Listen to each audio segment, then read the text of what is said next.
Hello and welcome to this session of Delta Green. This is a game being run by me, Lowell, pronouns he, him, and this session is part of the Gauntlet Gaming Calendar. You can find out more about this community that runs a lot of games at gauntlet-rpg.com. We have a set of safety tools. I've gone over those in earlier sessions, so I won't dwell on that, but just recognize we are using X-Card, lines and veils, and so on, which is important for a horror game. So we are playing a Gumshoe version of Delta Green, essentially taking a lot of the material from the fall of Delta Green, which is set during the Vietnam conflict, but moving it forward to a modern setting and using some of the ideas as presented in the sort of current Arc Dream version of Delta Green. Our investigators last time arrived on site at our target city in Alabama and went to the target site and of Hochipoka, and things did not go exactly as they would have hoped. But they were able to establish that the prison site has people in both halves, though one half seems to have no apparent external access. They were able to kind of do a quick scan of the training grounds that lie nearby. There were some people there, but they weren't able to get a look at what was going on. They were able to establish that clearly the police force is definitely involved or at least aggressively enforcing in the area. And then they were found a mound, which they tied to two other mound building societies, mysterious in Oklahoma, culture IN12, and in Nevada. And that tied into some earlier materials, some texts that had appeared in a previous case. That was a report on an excavation of the Oklahoma site. And also tied in, of course, we have Nevada again appearing. That's appeared in both previous cases. They headed eventually into town after an encounter with a delightful gentleman who was incredibly helpful, who has a delightful band. And Rick Crash really helped out Doctor and Jim and got them safely out with the promise that they would come back here to visit again with their wives if they could. And while in town, once Rajavi, Oliver, Williams, and our fine doctor had met up, they began to see that there were certain things that were happening in town, certain breakdowns, certain losses that were occurring in the city, even as they were there. Now, everybody has done their refresh. Okay, so you get a refresh of either a investigative push or 3 points worth of general spread as you wish.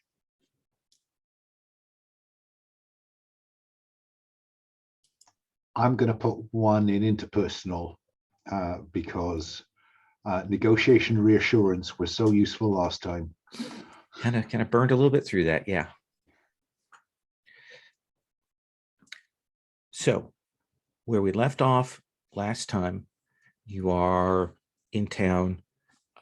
You've seen the state of things here, the weird lack of access to what you would consider like basic resources. Like you haven't seen any real big grocery stores. You've only seen discount stores and corner sort of gas station grocery places. Everything here seems to be locally franchised.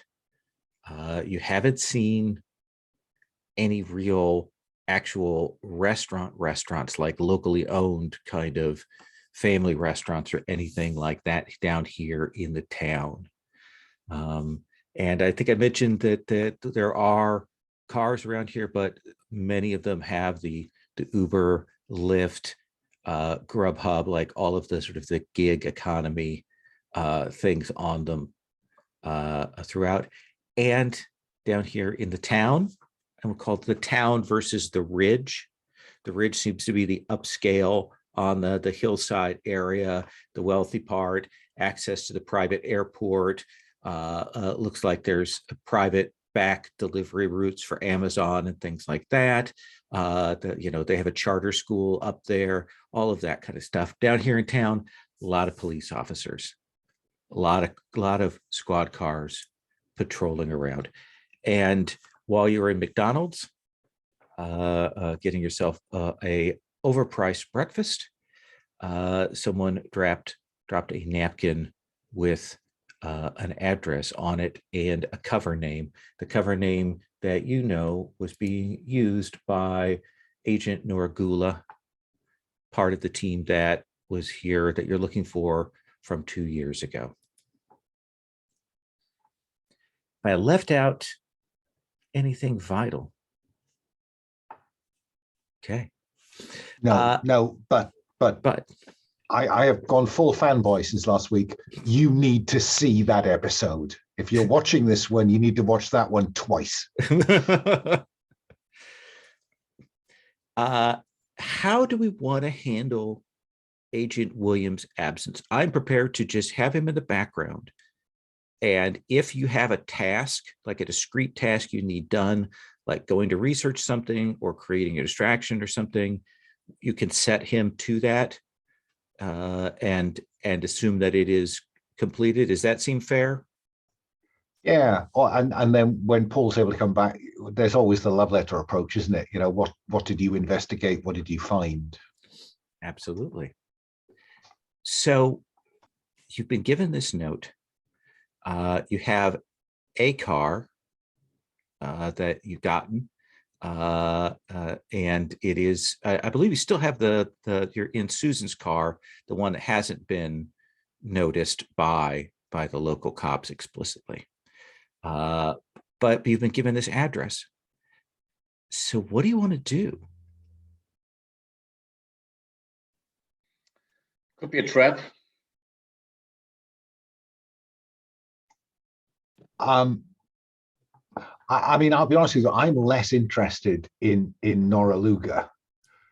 I'm much more interested in what is going on. And I know he may be the route to find that out, but I'd like to engage with fringe or occult because I'm a registered Democrat, and I'm feeling as if this place is like someone has harnessed capitalism as a physical force, a black hole sucking results. Because didn't we notice that our devices, our batteries were running down? Yeah, your battery ran out there. And like when you go to like plug it into the wall, even though it got like one of those fast charging cords, it's charging very slowly. Like maybe something's wrong with the battery or something here. It's. And one other thing, would everybody please lose a point of will? This is literally sucking energy into a black hole. Money, literal energy. I feel shitty. I mean, this is just. I want to know what's capable of doing that.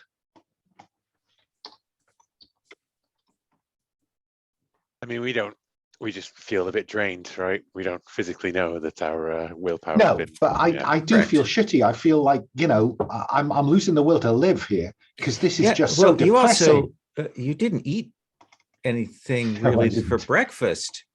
So the only thing you've had is this horrible, slightly warmed McGriddle that you ordered. Yeah. I've been afraid to eat anything offered to me freely. I remain very frightened of everything. Food here tastes like shit anyways. So I am slightly distracted because I've got like a few seconds of lag, a few milliseconds of lag between when I move on the camera and when I move in real life. It's really throw me off. You know, when I look back at myself and I see my eyes move, I'm like, oh. Anyways, I have to tell you, Marcus feels like that all the time now. well, That's what it's like. So we've been handed this note. We're in the diner. It's from the waitress, right? No, it was a customer walked in. I saw her walk by. She bumped.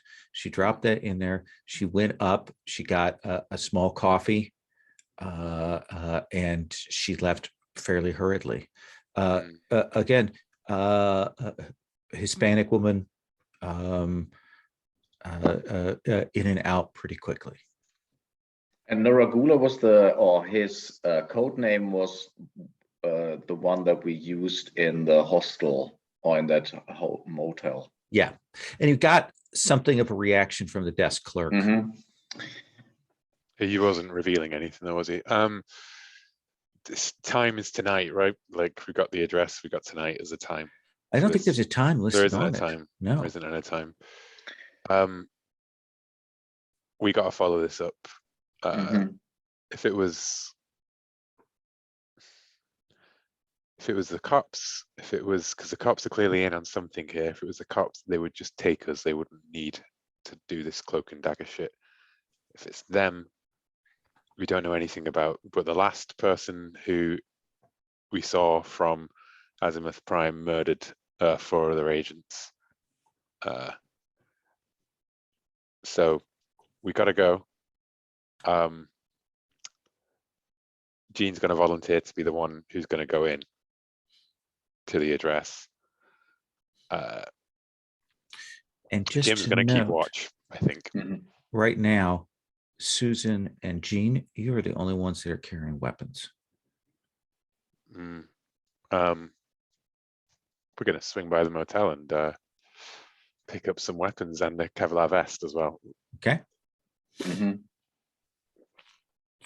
And I believe you spent some points on concealment kind of thing to make sure that was stashed so that.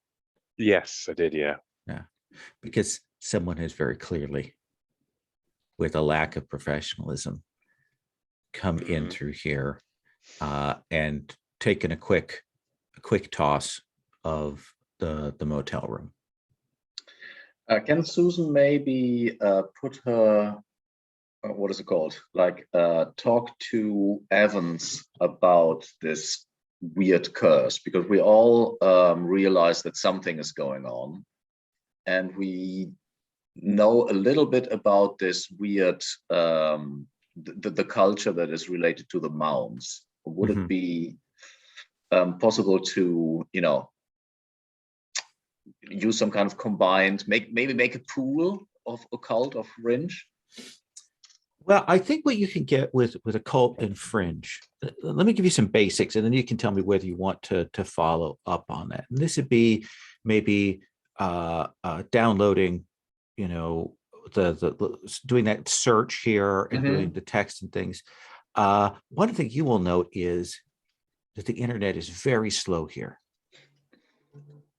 And you kind of check and like your cell reception is, even though you've got those bars, it's still coming a little slower than you would expect.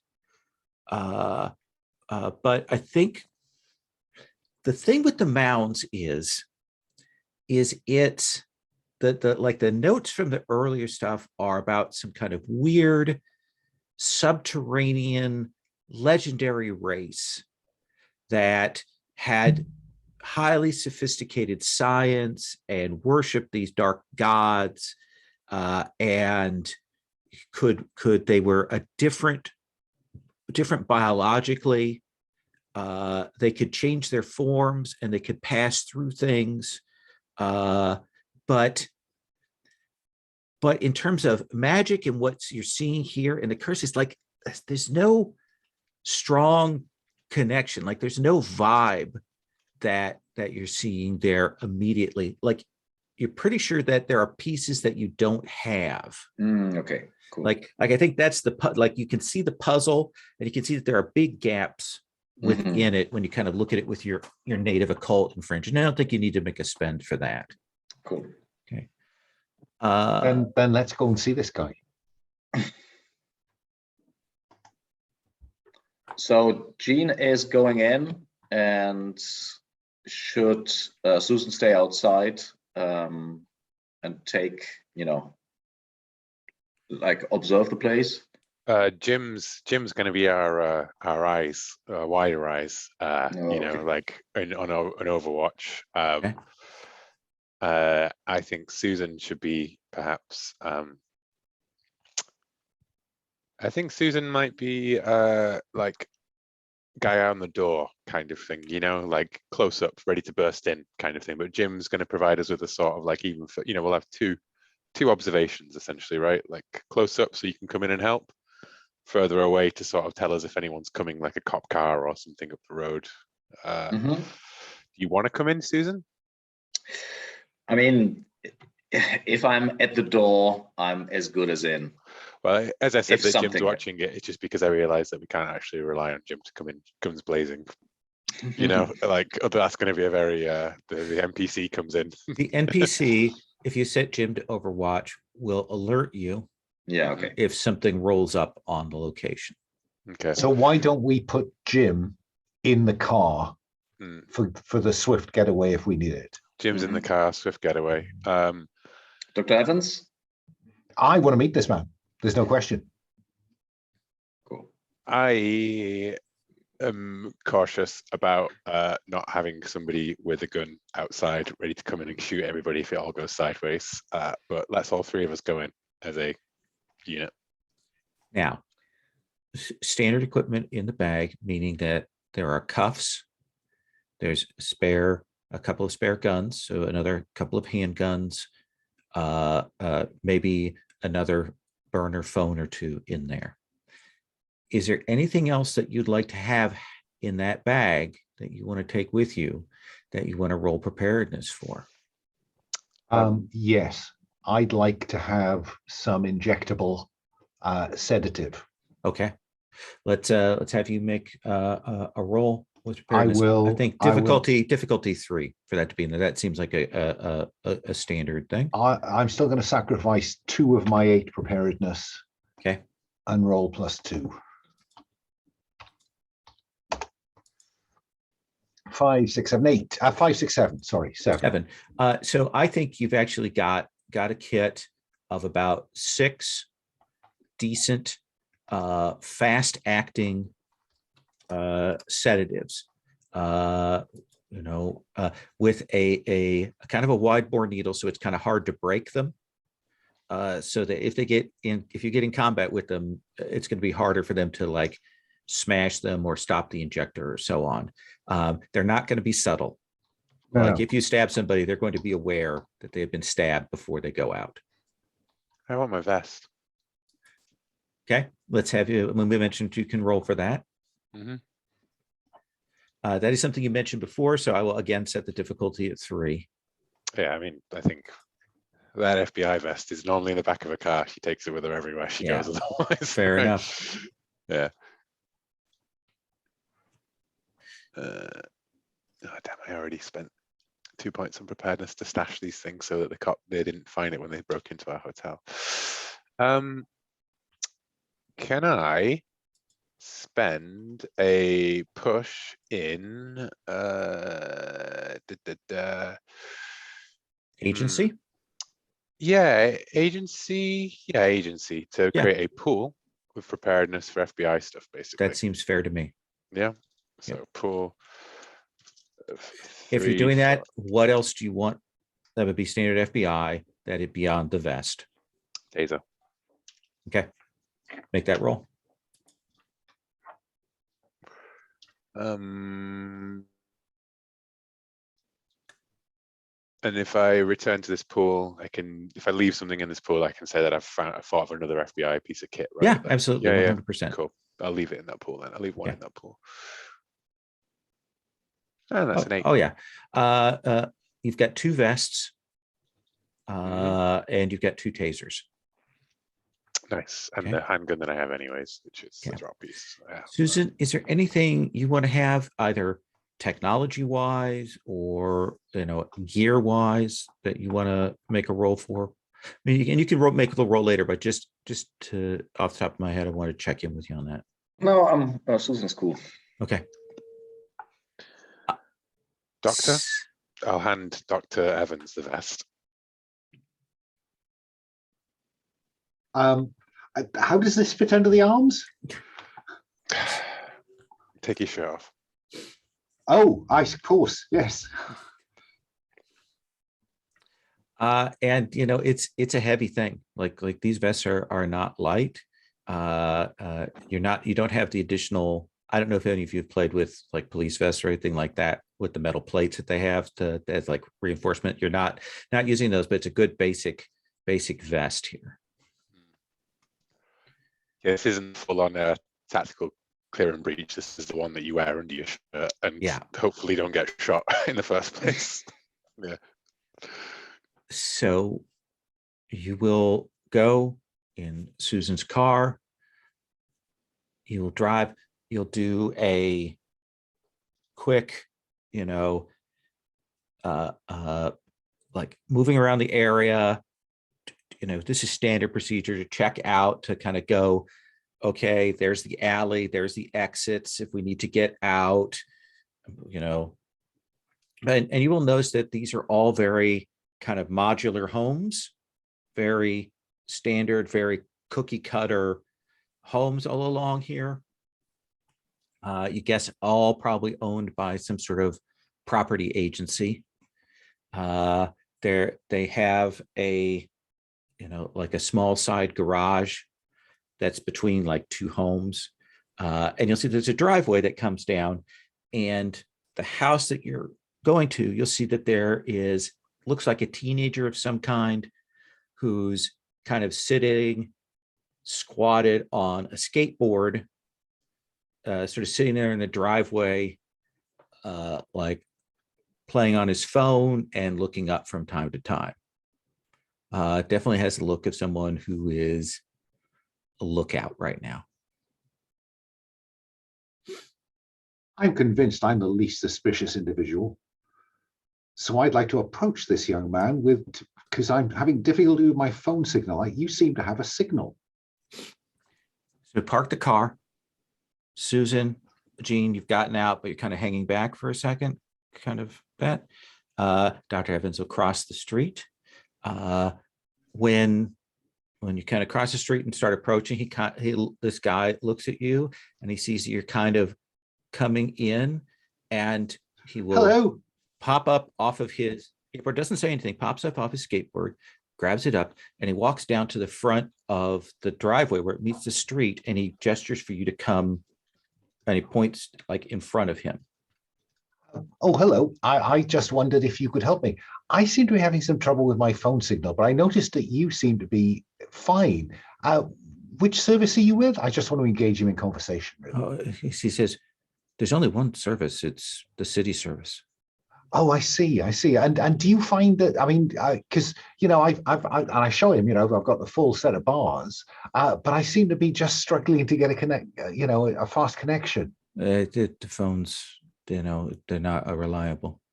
He's just going to walk straight past him into the door. I was hoping that you two were going to just use that distraction to look or do. Okay. Like if you move past, like you see it, when you start to like move, like head towards the front walkway, he like sees it. He's like, no. Like he gets like really upset. I'll walk around the back. Sorry, but is there something the issue? He goes, the doorbell. Stay away. And so Jean, Susan, you kind of walk past the front, and this kid goes and like starts dialing on his phone, Marcus. And what that's when I think I just needle him. Okay. And take his weight and just say, oh, you seem to have had a nasty turn, old chap. I do think that is a melee. Yeah, I think that's fair. It's a pretty ring doorbell, isn't it? Oh, that's what I have 0 in. Okay, I'll roll a d6 then. Is there anything I could use reasonably to convert that item? No, I think I'll just roll the dice to see what happens. Okay. Oh, that's a 6. So I think you will jab this in this kid's neck. And this kid will kind of collapse in your arms. And these houses all have Ring doorbells. You've kind of walked into the field of vision of that. Just pass though, you know. And, Like, and, straight and I pass. think I'm Let me waving. get hold on a second to Marcus. Let me get what Gene. They've kind of moved past you. So Gene, Susan, how are you doing? You see, Dr. Evans is talking with this young man. You've kind of moved up. I think we were walking towards, and as he says, you know, the doorbell, right? I think that would have just been like a glance. We see these, and then turn like across the you know, we're going across the lawn essentially to like down the side of the house, like Okay. around the back, because I don't want to breach and clear a door with a web camera on it, basically. So you will definitely see that like the angle for these doorbells covers the front part of the yard and onto the sidewalks. You kind of pass through that. Doesn't hit this driveway, doesn't hit the side of the house. So Dr. Evans, you will see Susan and Jean keep walking and then start going up and moving the side of the house. What do you want to do with this young man? I want to wave at the front of the house. Excuse me, help! Excuse me. I want to draw the attention of the house in my direction. Okay, like from this this driveway kind of spot, or are you moving? Or if I feel I need to just move him onto the lawn because that'll be softer. Absolutely. Into the view of the camera. Absolutely. And lay him down and wave. Excuse me. So, Jean, Susan, you will move around the side of the house, and you want to kind of try to come in through like the back door. You kind of have to hop a short fence, and there's a very patchy backyard. There's like a kind of a playground set that's been kind of like clearly like kind of homemade. You'll notice it's got some weird kind of tarp on it, and it looks like there might be something underneath it, like under the tarp. You can't quite see. Susan, what are you doing? So Susan moves towards one of the windows, like the place between the door, the back door and the window. Okay. And tries to. Is it possible to look inside? Yeah, you can see, kind of glance in, looking into a little kitchen with linoleum floor, olive covered cabinets, that kind of thing. And there's definitely some motion inside in the other rooms. Yeah, I gesture to Jean towards the motion, like some kind of FBI hands gesture. Jean nods, and I'm gonna pop the door. Okay. Let's see here. We'll come back to the doctor out front in just a moment. Is it possible for me to spend, I'm thinking a spend from medicine to create a pool so I look absolutely authentic on the front row lawn as I give this guy some what appears to be CPR? Yeah, so I don't think, I don't even think we need necessarily pool unless the situation comes that you would be challenged on that. Oh no, I was thinking that would convert into a pool they could use to gain some advantage at the back of the house. A distraction, essentially. A distraction, in effect. Okay. Yeah. Let's have you do that. And like when I say enter the house, I mean Jean is literally gonna pop that door, and just it's not going to be a kick, bang, and clear kind of thing, but it's going to be like walk in, gun out, kind of like take control of the situation immediately. It's not going to be like a hi guys, hello, announce myself or anything. Pop the door, come in. You'll see a woman who is kind of looking out the front window, yelling in Spanish, like, "What the fuck have you done to my son? Oh my God, I can't believe you put him in danger like this." She's not talking to Marcus. She's talking to somebody else in the house, Gene, and Do she I sees see? you, and she drops, like, immediately. She drops to the ground, falls flat, puts her hands on the top of her head, and lays flat and goes quiet. Susan, up. Other person in the house is upstairs, or And Susan, you can come in and you will see this house maybe has a half upstairs, but there's not somebody upstairs. There is a guy on the couch. You will see that he's got a blanket, got a TV tray by him. He looks kind of a little bit off pale wise. You see that one leg is sticking out from under it, and it's clearly kind of wrapped up in a bandage kind of thing, like clearly kind of homemade. And he has just an enormous goiter growth kind of come out here. And it's Noragula.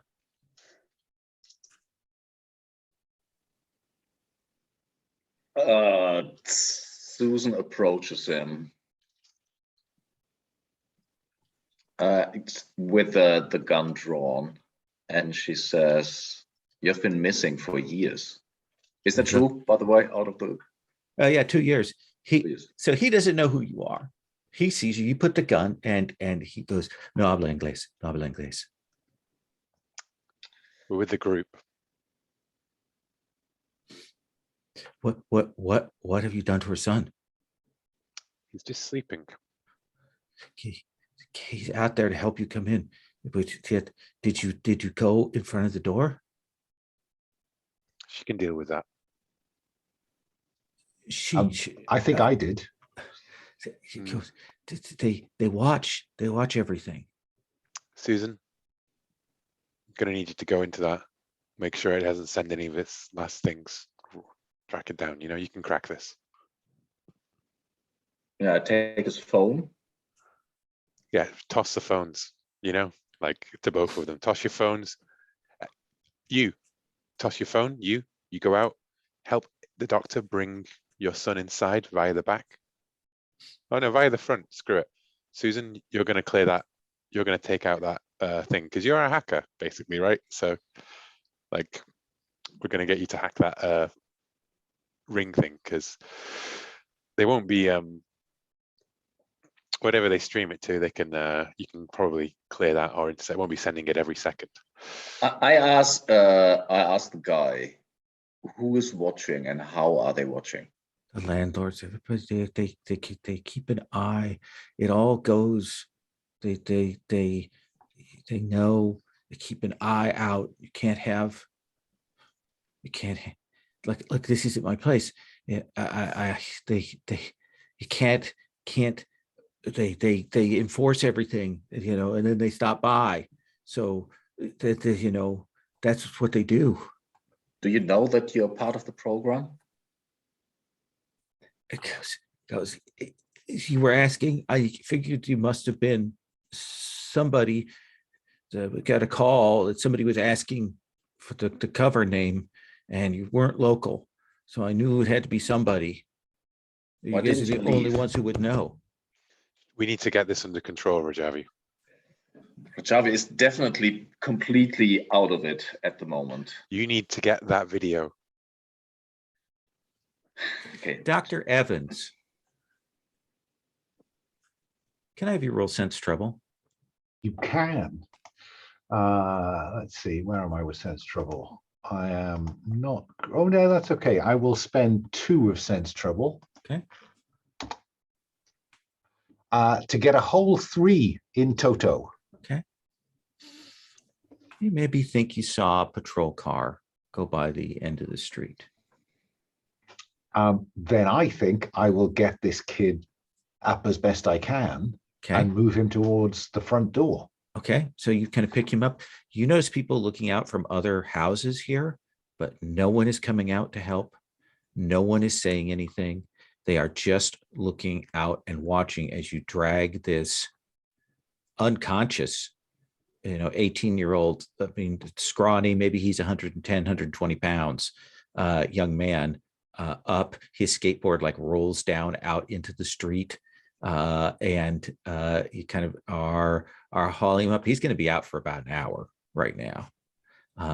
So yeah, you're getting up, and you can get up to the front door, and you can ring the doorbell. It's when The door's Susan already probably- open by the time he gets there. Like, yeah, Susan yeah. opens the door probably at the moment where he's ringing the bell. Is there anything that indicates that there's some kind of camera system? Absolutely. So the doorbell is clearly a camera. You see that there seems to be a little like video thing beside the door that like shows what the camera's seeing. But at a quick look, it also looks like it's broadcasting wirelessly to a central receiver somewhere else in town. If you want to take this out, you're going to have to piggyback off that connection and attack the server it's going to, essentially, right? Which is definitely possible. Don't ring doorbells and things are Internet of Shit's technology, but it's a thing that only Rajavi in any way, shape, or form has the ability to do so. Yeah, unless there's somebody at a monitor just watching it, I can't hack their brains. No, but the wonders of CCTV is that no one is watching the right camera at the right time. They always Yeah, you want to get rid of the opportunity to look back at it in 5 minutes or an hour or 24 hours from now, So we'll come to you in just 1 second, Susan. Now have you make that roll. Oliver, how are you handling the situation? Dr. Evans is coming with an unconscious young man. This mother is freaked out. You can see. Nora Luga? Yeah. Calm her down. I see that she's, and he's talking to her, and he goes, no, he's sticking. No, it's not going to affect the lottery. No, don't worry. Just look. I'm sorry. Look. Hang on. And you see, he reaches into his pocket and he pulls out some money and he puts it down. He goes, look, just take this. They're going to give you some more money too. It'll all be okay. And he turns to you and goes, give her some money. I reach in, don't even look, and I just throw like whatever handful of bills I've got in my pocket. Okay. Absolutely. A little bit lighter than you would have thought. Oh yeah. But you definitely throw that out, and she will grab it up. She's still panicked and freaked. Take your son to the room. The doctor will help you. He'll be fine. You stay there. Understand? Okay. Yeah. And doctor, she kind of points to another area for you to take her son. You muted? Yeah, I will take him through, lay him down on a bed or wherever else, and explain just he's going to be fine. He's just asleep. And I put a hand on it so she can feel a pulse. He's warm. He's breathing gently. Absolutely. You can get him settled. You can get her settled. I've got her phone and his phone and the Nora Luga's phone if he's got one. Yeah. It doesn't look like he has a phone. It does look like that the mother has a phone. The son does not. Well, he dropped it in the street, didn't he? So. Susan. Yes. So, as I understand it, you wish to try and hack this Internet of all things that is attached to this Wi-Fi Ring camera and remove what you can from this. Exactly. The last couple of minutes with footage from before. So I think to get the last few minutes to do it here with the equipment that you have and the place you are, I think we're talking difficulty 6 right now. Sounds fair. With computers. How hard would it be to just crash the server? Not wipe the last 2 minutes, but just destroy the back end of it. I mean, I have the competence I'm just wondering if it would be a more achievable number. It would be probably more achievable, but it would also draw attention, I It think. would draw an enormous Hey, amount of attention. You spend the points then, Susan. Yeah. Don't fumble. Well, I'm spending, let's say, 4 points to make it a little bit interesting. I think so. So let's see, where's the, I swear I was in the dice roller. Apparently I'm not. Give me a second. And this is a D6 with, what did I say, +4. Yeah. Let's go. Oh, 1 second. Here we go. And it is a 6. This is 6. So you are well, kind of flop down on the couch, and get your laptop out, black box that so it doesn't like infect. Get on there and start like getting on. Would you like to make a data retrieval spend? You've already got this has already happened, but this is for more things. Yeah, everything I can get from that server. Okay. You will realize that you're like the cell signal and things. There's clearly a relay and a delay. You're not getting a clean signal, which means that they've got their own cell towers here. And you can tell that like you're not picking up any other sort of Wi-Fi signal that isn't a open signal that isn't coming from what is clearly the city provided internet. And when you kind of like look at that, everything goes through this safe search filter. You can see that that's like it's almost like you're at a hotel where there's that block and that interface. They've got that locked and controlled around here. You can think of probably a half a dozen ways for you with some sophisticated skills to get around that, but you know that's what's happening on the ground here. But you will be able to get that deleted there. There was a sort of, as you're pulling it, there is a ping request for the camera's footage.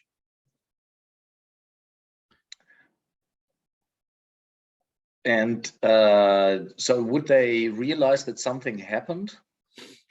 If they don't get a response, it may be a few minutes before they go and like try again. It's not going to immediately show up as a problem until somebody starts to look closely at it.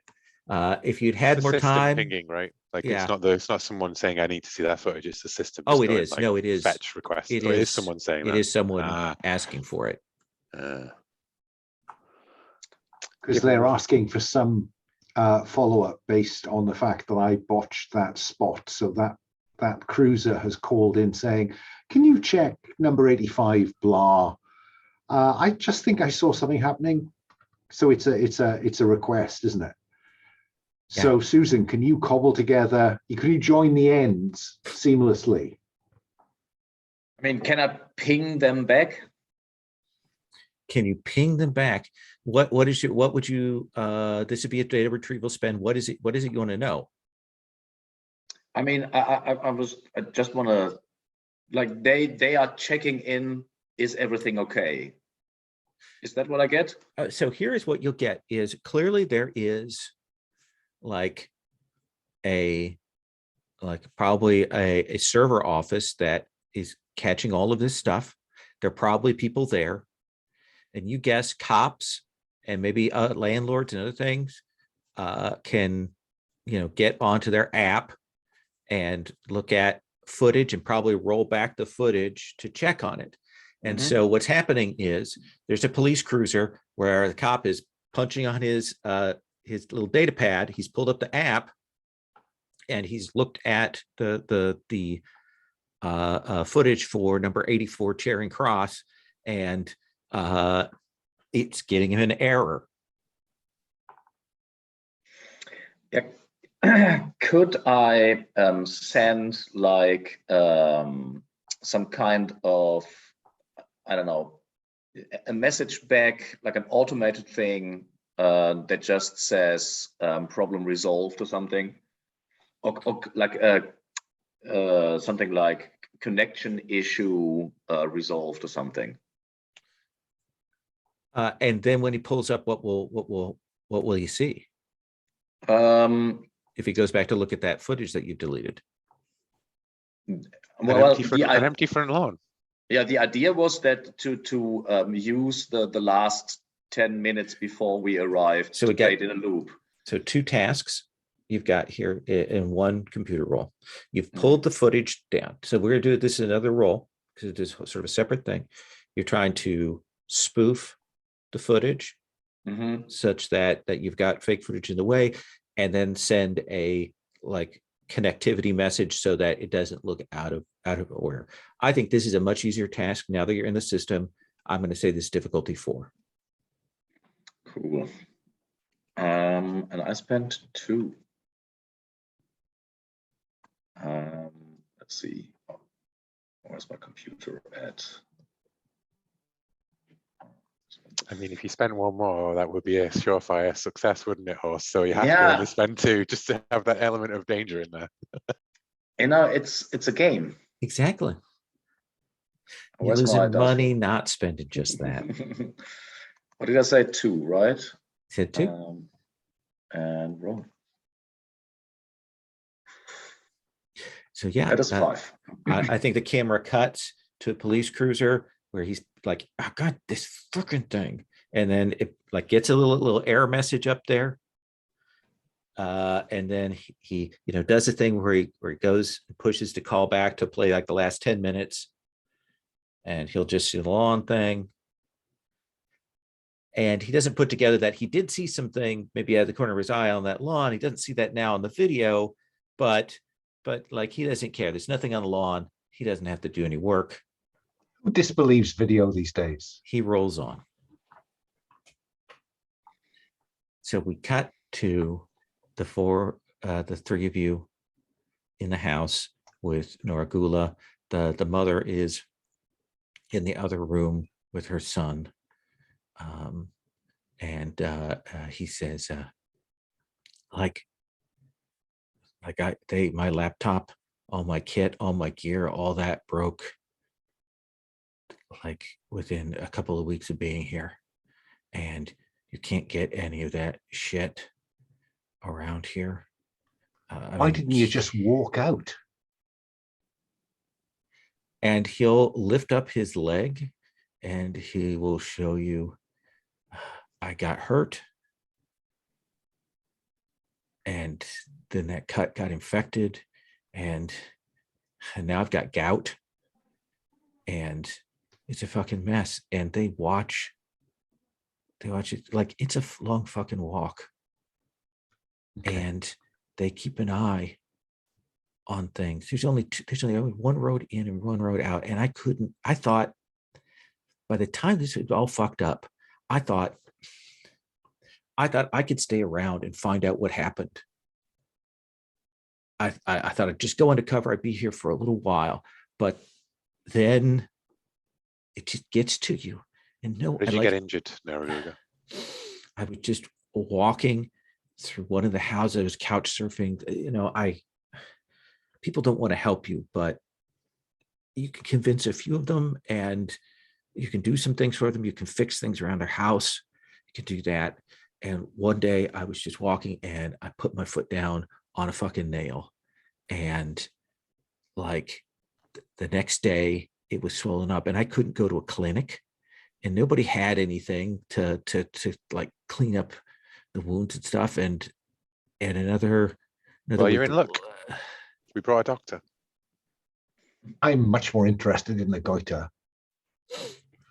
Because I don't know what happened with this. Like, I mean, I've been eating scraps and what people will give me and stuff, and like subsisting on bags of chips and shit. And about 8 months ago, this I started to get this scratch, and it's just gotten worse and worse. I want to examine him, really, and Okay. gain as complete a picture of his current health position as I can. Absolutely. Let's have you make a medicine spend. There we go. He is in ill health. He clearly doesn't get outside. That foot wound is infected. He's got really bad gout from his eating habits. That has caused him issues. His general health has atrophied. And his body, as sometimes happens, has had a natural bad reaction to this diet, and it's caused his thyroid to misfunction and misfire, and as a result, that goiter has developed. Strangely, that is peculiarly relieving. I can explain all of these symptoms, and the goiter did not smile at me, which is the last time I had close look at a bump on somebody's neck. That's what happened. That's true. So I think I can offer the team some reassurance that this is all treatable. Good. Is it though? I don't actually care about your health that much, Noraluga. Okay. I do, Gene. Shut the fuck up, Look, Doctor. What happened? What happened to your teammates? We don't have a lot Noraluga? we don't have a lot of time. I've got to move here at some point. She's gonna get antsy. I can only stay with people for a while. Yeah, I get that. Okay. We did a general survey of the area. We came in. It just looked like a weird fucking town. We split. We're working in 2 teams. It was Kraft and Mies. They were went to the city authorities. They were going in as EPA investigators for the site. We lost contact with them pretty quick. I know that they went to the site, but beyond that, I'm not sure. Petkovsky and I were doing sort of the field work out in the woods and stuff. We made claims about coming from university to do that, and we could tell right away that people were antsy. Like there were all kinds of questions about whether we had permits and whether we had cleared it with city officials. Like everywhere we went, everything we did, we were told, you need a permit for this. You need approval for this. You need to go through, you need to get something. And Petkovsky got impatient, and we were doing a pass through at night up the woods up on the ridge, and there were people there, and we got separated. And standard DG protocol, there's 2 of us in the woods, we get separated, you hightail it. And I hightailed it back to town.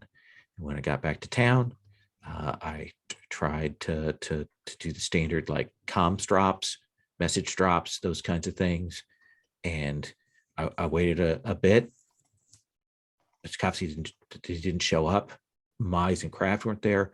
I gave it 24 hours, and then I went to leave, and Mies and Kraft's car had been towed, and our car wouldn't start. It had broken down. and I could tell that they were looking for me. And you've been hiding here ever since. I've been moving from house to house, family to family, calling on as much as I can on the local community, what exists, but everybody here is under the thumb of this place. And you haven't seen Petkovsky skins. I didn't say that. Go on. About 6 months after that, I saw Petkovsky, and he was riding in the front seat of a patrol car, driving around, window down, arm out the window, like he had no care in the world, and driving around and looking. And I could tell something was wrong. Yeah. They get these people. They've got the, like, I don't know how, but they bring people, everyone here. Like, there's this, if you can't make it, it's your fault. That's the message here. And there are some people that make it, that they bring up, that they dangle, usually white guys. They get to be this, like, town middle management. And I'm pretty sure that's Petkovsky got pulled into that. I don't know how. I don't know why this place is absolutely fucked up. He didn't see you? He didn't see me. Well, he saw another team of agents about 48 hours ago, and he murdered every single one of them. And he took a bullet. But he's still out there, and looks like he was coming back here. If he's come back here and he's injured, there are two places he could go. One is the town clinic, which I very much doubt he would go to, but there is, like, a private, like, medical group up on the ridge. They have an ER. They have, small beds. It's like a small regional ER. That if he's come back and they haven't taken him to the site, then he's probably there. What have you found in the 2 years you've been here? You found the connection to Perkins? I don't think fucking Perkins matters. I think Perkins is a fucking dupe. I think whatever this place is a fucking horror show. Yeah. They do all kinds of things. I think this is an experiment. I think this is the skunk works.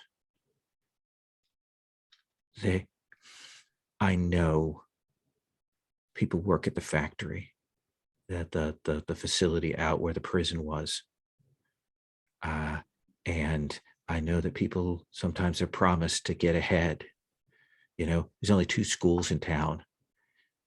There's a charter school for the Ridge, and there's the town school, but there's a lottery every year, and 5 kids get chosen to go to the charter school from the town. They fight for that fucking thing. Everything here. No one volunteers. No one does anything unless you think it's going to get them something. And then, like, you can't even fucking collect rainwater in town. Police come and patrol around for that. Home gardens? No, those have to be regulated. You have to file and you have to pay a yearly fee. People can't afford that.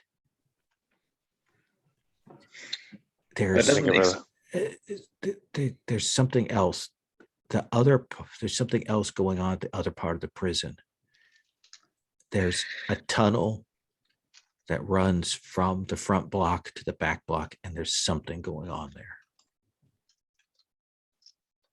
Susan gets the car. She gets outside, but without being in the line of vision of the camera, obviously. Okay.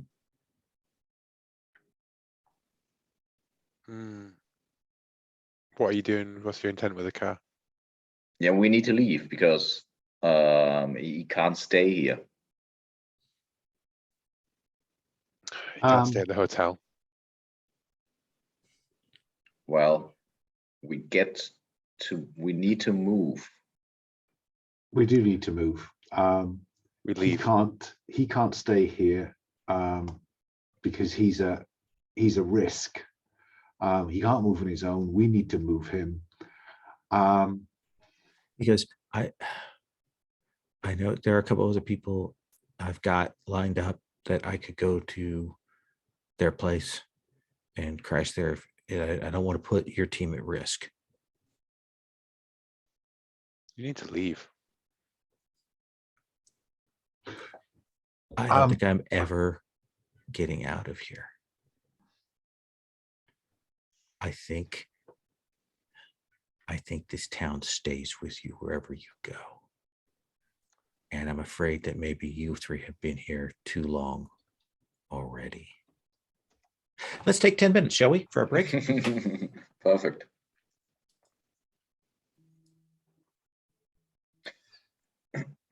So there's some spitballing and some discussion going on here. As we come back, I'll hand it back to the team. So we're pretty confident we have 3 lines of approach. We have what Nora Luger has told us about something is going on in the back block of that prison. And he's told us that it's only accessible, or it is accessible, via a tunnel from the front block. So that might be a line of approach. We know that we believe that Petkovsky, the only place he's going to get treated is the clinic on the ridge. So there's another possible approach. And the third one is a direct approach to the mound. Because, I can see the clinic and all of this stuff. I can see this as some kind of perverse social experiment. But there's more to it than that. A perverse social experiment doesn't run down your telephone battery quicker than normal. Mm-hmm. So there is something in the air. And I can't help feeling that's around that mound. Yeah, no, I'm with you on the mound. I think the thing is that I'm not seeing any way. The clinic is the only one to me that presents a way of approaching without it going the nuclear option. Because hard to go at the mound. I mean, just by limitations of logistics, the best that we're going to manage is a shovel. Like going up there with a shovel and having a go stab at it. And if it's clearly of significance to us as players, you know what I mean? But as characters, I think it's just a strange element that we've yet to really piece in together, because none of us actually, like, as players, we understand magic and things in the way that it works. As characters, we just know weird shit, right? Like, and it's not under guard, like it's not under active guard. So it's hard to say that it's something that we would go at. You know what I mean? Like it's the prison complex is a big one, but I don't see ways of getting in there that don't involve just trying to break into what is clearly a fairly well guarded place in an area where the police and the entire town, in fact, is complicit in whatever's going on. I mean, we need to go there eventually, but I would, as a player, I would say if Paul was here, I would say we go directly, because that is how we solve the problem, I think. But as because he's not around.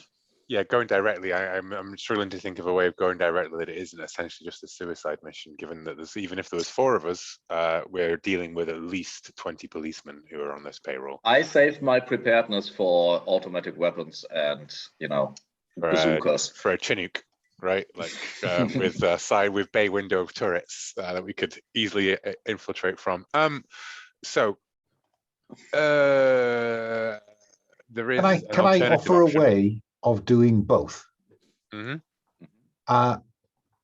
We stage or we claim that I and my wife Susan knocked over Noraluga. Because Kresh knows about us. He knows we're in town. He likes me. And the logical thing for Evans to do is to go to where there's a clinic. And I say to the guy I've knocked over, where's the best clinic? He says, up on the ridge. I drive to the ridge. And I name drop Kresh until I get into the hospital. That gets the police on site.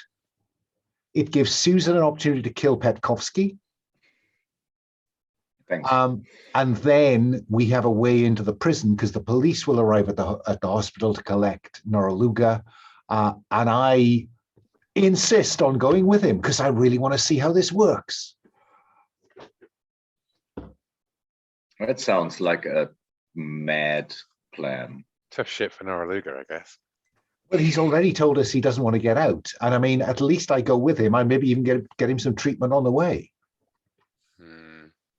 Take him He to the ridge hasn't and- said he doesn't want to get out. He doesn't believe he can get out. It's possible. And, it does feel like this is a black hole and you pass a certain event horizon and you lose the will to try to get out. Yeah, and that is the time sensitivity I was talking about earlier. I'd like to make a phone call. We need to call Delta Green to quarantine the whole city, the town. No. We just need to make sure that if we disappear, that the next group of people know what we know now. How do you phone out, given that they own the local cell signals? Susan, you can get around the Great Firewall, right? I can try, sure. Yeah. Gonna send this to Greg Jefferson. He's Good not man. met. Yeah, good man, great man. But also a man who Jean knows will come if she doesn't come back. So you take about the next, say, 30 minutes, hour to compose, like, what are you going to say, right? I don't think we've got 30 minutes or an hour. I want somebody to get, if necessary, I'll have Jim drive. We've got 30 minutes. 30 minutes is the time that it takes to, 30 minutes goes in. When you think about when you're trying to make it somewhere and you've got half an hour to spend, how quickly those 30 minutes goes, they're not coming here.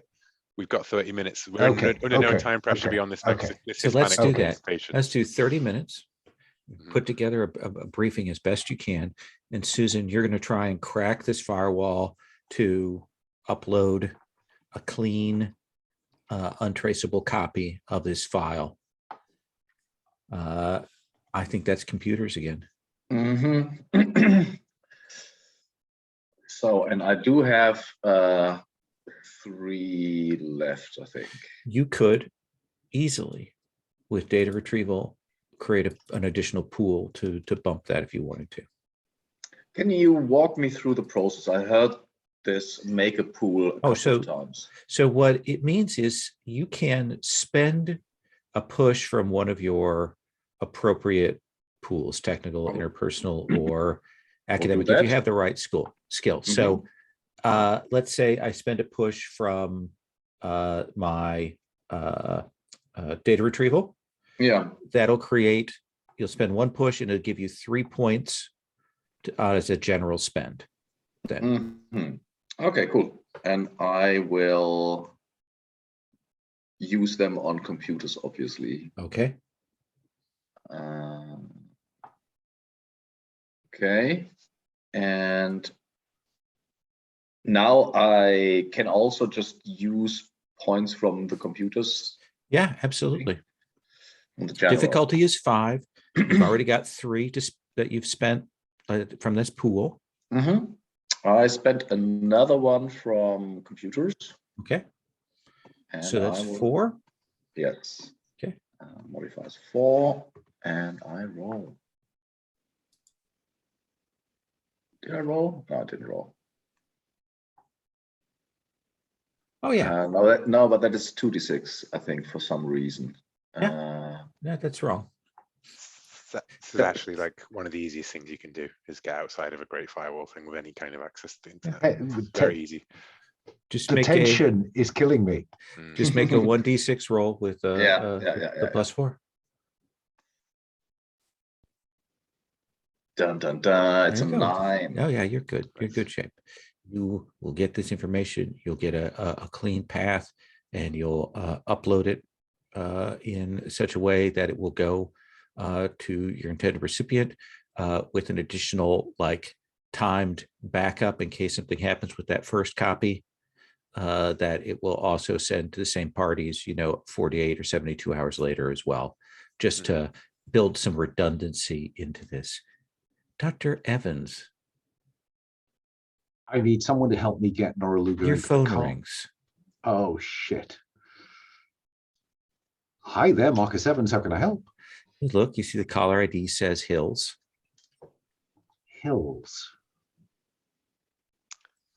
It's crash. Dr. Evans, I wanted to check in on you. I hadn't heard back from you. How's your wife? Oh, sorry. Yeah, no, she's fine. She and her and her podcaster friend are off just doing the podcasting stuff. I was just wondering what to do. Oh shit! Well- I've just knocked somebody over. Christ! Are you okay, Dr. Evans? And then phone drop. Get him up. And have Jim reverse the car into the drive and load the car. Okay. So, Agent Oliver, you will see this happening, Susan Rashawi. Let me ask you this, Dr. Evans. Given that he is not a lump of potatoes, what are you telling Nora Gula is going on here? I'm going to get him out and get him some medical help. Don't worry. Reassurance. Let's have you make that spend. I mean, I know that mechanically, like in a player level, but I think as characters, we've discussed this, and Oh, yeah. we're 100% behind Dr. Evans' plan of Nora Luger's going to. This is his chance to finish the case. So you spend a reassurance and take that again, kind of hard to move. He has one gamey leg. He's got that goiter and he's in bad health, but you and Jim will be able to get him into this car.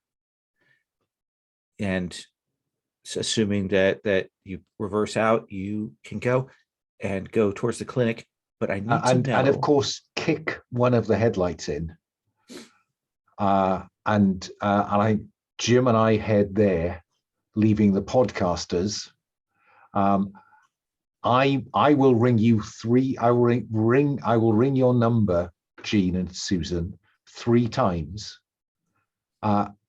With a gap of 3, then another 3, because I saw this in a film once. And that will be the signal that we're on the way to the prison site. Take Susan. Jim can drive me. Okay. Yeah. So it's Susan and Dr. Evans. Mr. and Mrs. Evans. Okay.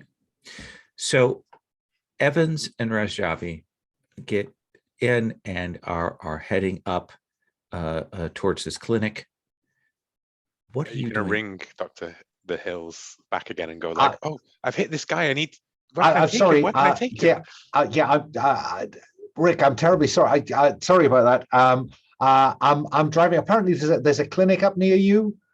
So Susan and I are driving up there now with this guy. Absolutely. I'll call somebody and I'll make sure everything's cleared for you to get in. Thank you. God, this is what a weekend this is turning into. Just get yourself calm. We'll get everything taken care of. Don't worry, okay?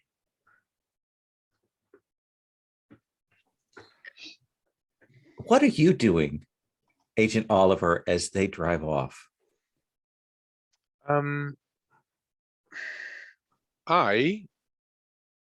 I was wondering, could I find where Petkovsky lives here somehow? Probably not, right? I want to. I mean, the instinct is he's going to be living with the people who have, Yeah, isn't up on he? the ridge, the ridge. Yeah, I'd like to find out about this bus full of people that goes in. Maybe from the Hispanic woman, Okay. you know, they're left behind. And I'm just going to declare my language as Spanish. Oh yeah, that makes sense. So you start talking to her, and she'll say, "Well, there are minimum wage jobs around, Yeah. but if you want to make more, then you work at the grow house." The grow house. Mm-hmm. That is where That's they the grow marijuana. That's the pot. Yeah. Mm. Or you grow, you go and you work at the facility taking things apart. It's hard work. It's back-breaking work. You're moving things around and you're destroying them. Good things. Like some of the stuff is junk. You know, it's junk. It's broken, but we have to destroy everything. Everything that gets returned gets destroyed. Yes. Yes. So the two jobs are you destroy return things Mm-hmm. or you work in the grow house. If you want to make the better money, otherwise you're doing housekeeping or lawn care or basic work, or if you have more skills, maybe you work at the TV station, or maybe you work at the high school, the school. It's just there's not Why do many you up. live here? I was born here. Why do you stay? It's very hard to get out. It takes money to get out. Okay. How do you get one of these jobs? You go. There's an office in town that you can go to for the job placement. They give you the tests. They give you the tests. Mm-hmm. That's most of us take it. Sometimes we go and we take it again to see if we can, maybe we've got can get a better job. But some people, get different tests. It's like there's a armed services vocational battery, and there's a psychological test and so on. Some people get jobs out of town. They're really smart, the smart ones. This is so fucked up, by the way, Chica. You must know this. This is not how things work in the rest of the country. But this is America. This is the American dream. Yeah, I know some people who'd agree with you on that. If we, Fuck. I know I work hard and I save. That my son, he's smart. He's going to get. He's going to get chosen in the lottery, and then he'll get ahead. And I just need to put a little more away. It's just that it seems like every time I get a little bit ahead, something happens. Yeah, it'll do that. Shit. Here, and I'm going to throw the rest of the money at her. And she just takes it. Yeah? Yeah. Is that enough to get out of town? Today? No, my son, the school. The school, it's a lottery. You understand what the words lottery mean, right? They don't There's a choose based on how chance. bright you are. No. There's a chance. There's a chance. There's a chance. If we have to stay, there's another lottery coming up. There's a better chance elsewhere, Chica. I just have to save a little bit more.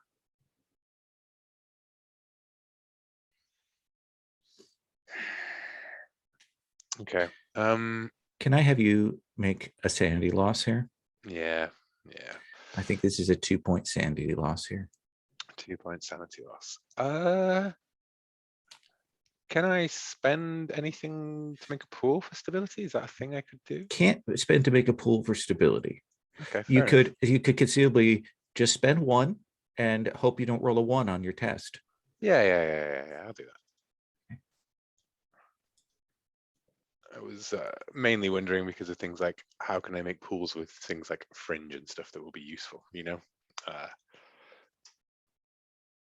How can I explain this away to myself as just, it really is the American dream and people do the same thing all over the country.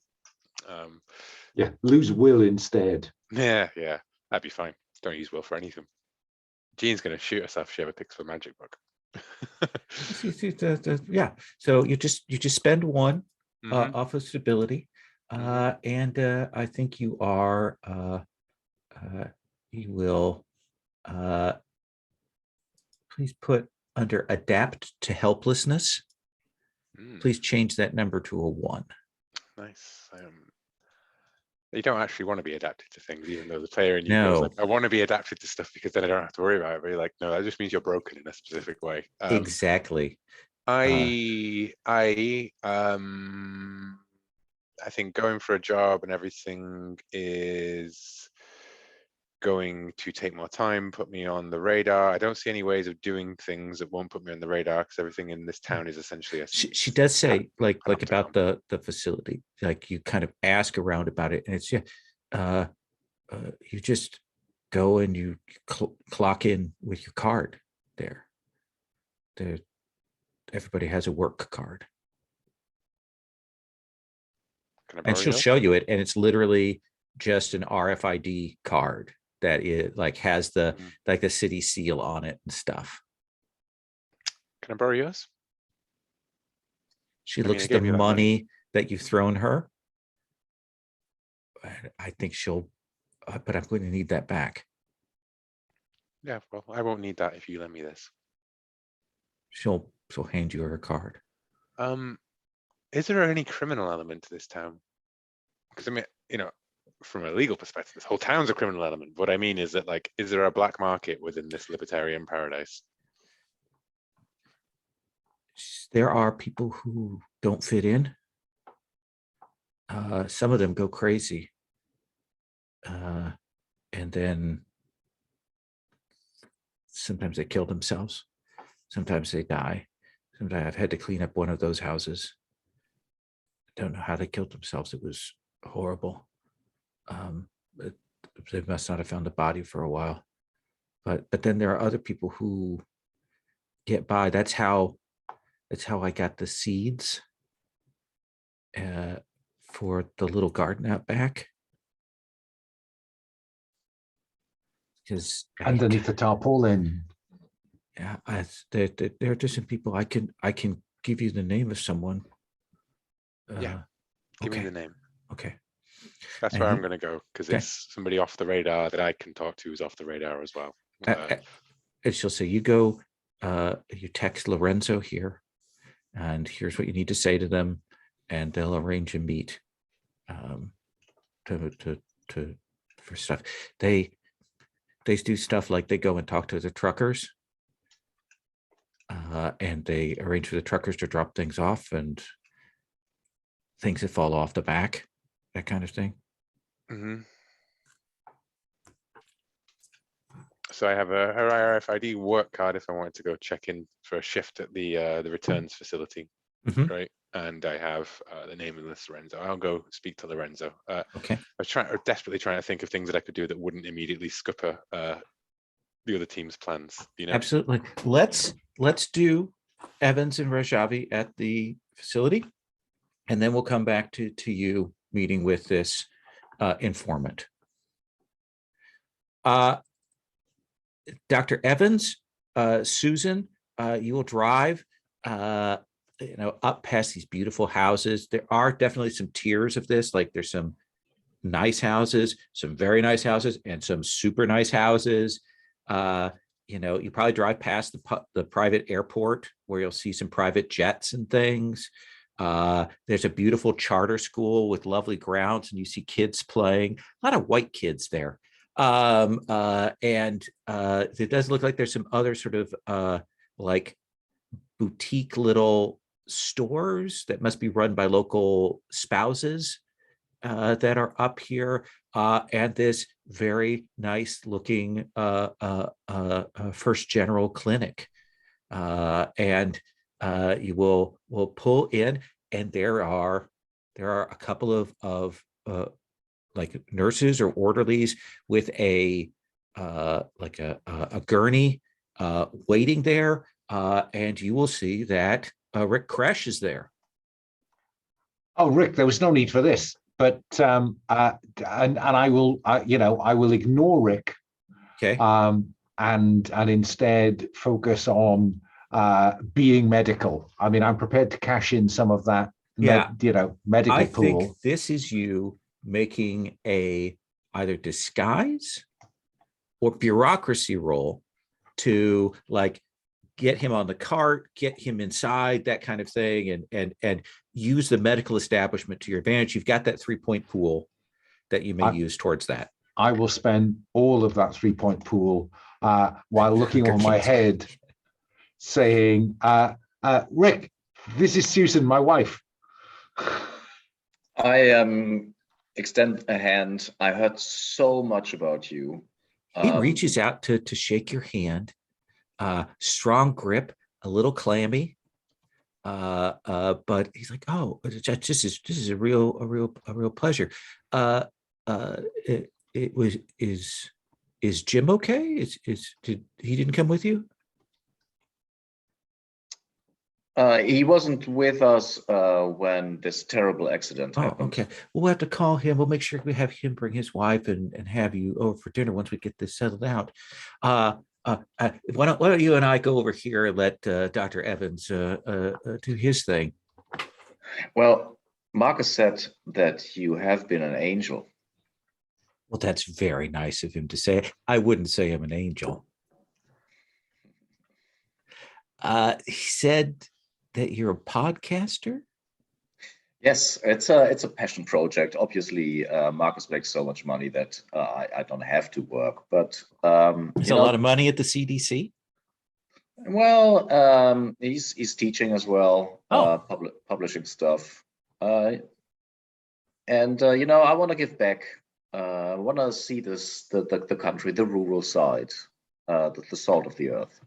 He says, I get a lot of inspiration from the land around here, from the woods, from all of that. It really does speak to me. I would love to take you on a tour of some of the places you might not otherwise see around here. That would be delightful. Well, let's go sit. They have a really good coffee here at the little cafe. I don't know. Do you like caramel corn? Sure. Well, I'll get some caramel corn too. They make it themselves, a little brown butter kind of caramel corn, real good. Why don't you sit down over there? I'll be right back. Yeah, and Susan sits down and makes herself comfortable. You will notice that people are very nice to Crash. People like him. He clearly has a lot of pull around here. He goes and gets you a cup of coffee, and he'll bring that back. We'll come back to you two chatting in a moment. Dr. Evans, these attendings are like, okay, and you've probably changed the dressing on the foot so it looks like it's a more recent injury, I assume. Okay, and they're like, all right, and they're checking him out. There is the moment where they go, they look at you. Does this patient have any insurance?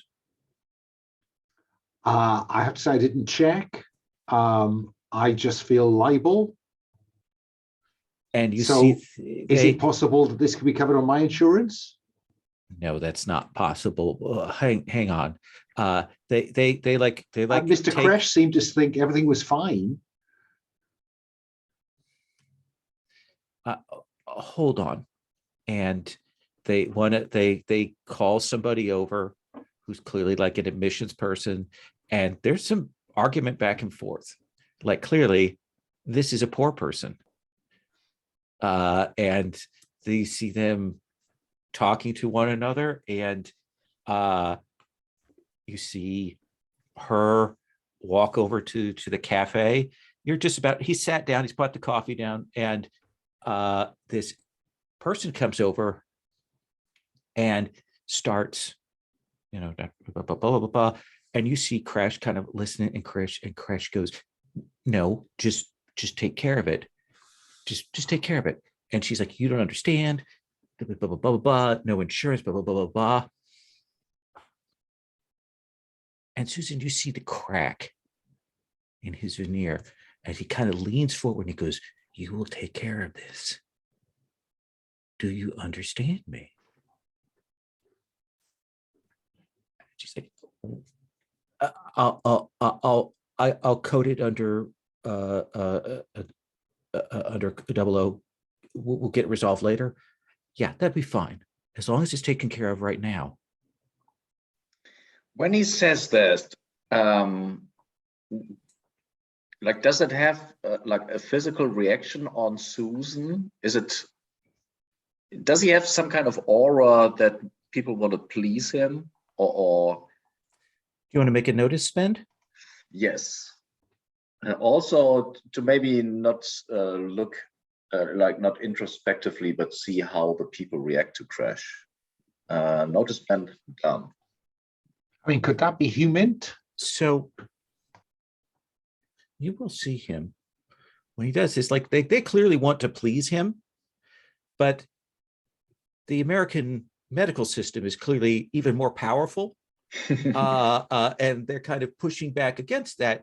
And then he gets angry, and when he leans forward there and speaks to her very directly, she kind of see her step back, kind of get a little bit of terror, and you swear for a second, like when he smiled, like his lips pulled back a little bit further than they ought to have, like maybe his teeth came forward further, like out of his mouth, just maybe the barest millimeter, like a weird, and then nope, you don't know what you saw, but like you get a chill.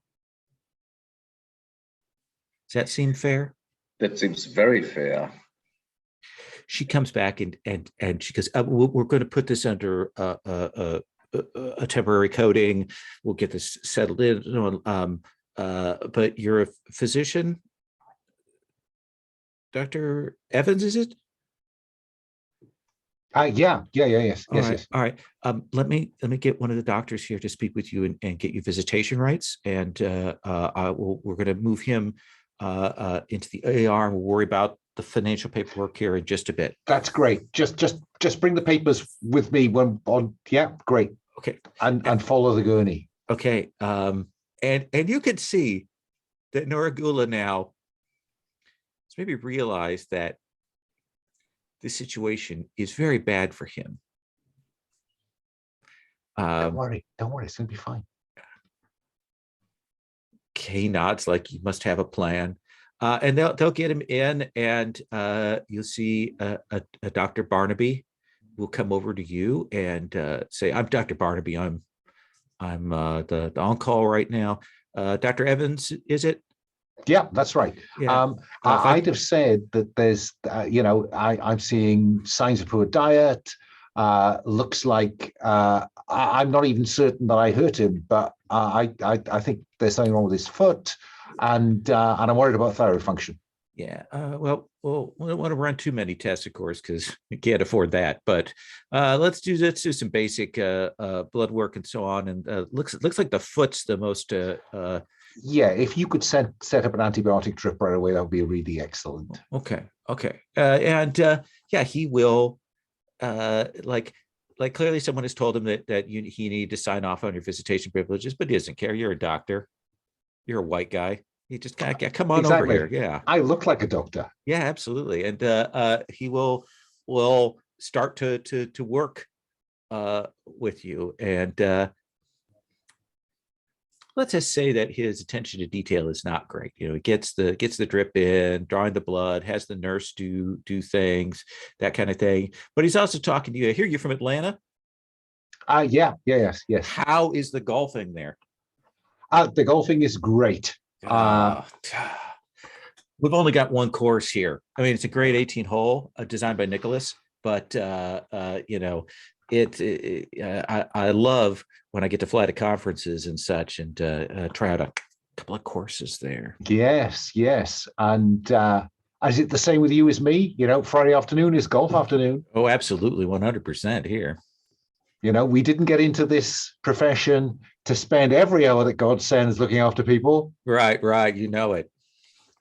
Yeah, it's these kinds of places. You know, I don't know how you work for the government direct. It's here, these kinds of places where a doctor can be a doctor. Yeah, absolutely. You know, look after people that need to be looked after. Yeah. The trick is a place like this, of course, because the hospital is the one that makes all the money.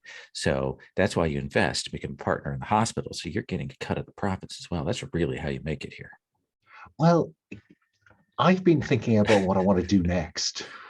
Really, really. Um, I tell you, you know, if you're thinking about it, and if Mr. Crash is speaking for you, I'm sure we could find a place for you here. well, do you know, the longer I spend here, the more I like it. Good, good. Let me cut away from that. I'm going to cut it back to you when I come back. I'm going to come back to you, Susan, but let's come back to Agent Oliver. So you will meet up with this guy in the parking lot of a Dairy Queen. There's like one of those little outdoor table things with the shitty plastic umbrella and maybe a play pit by that kind of stinks of urine. And this guy's sitting there, maybe 30. He's got some tattoos that he's got covered up.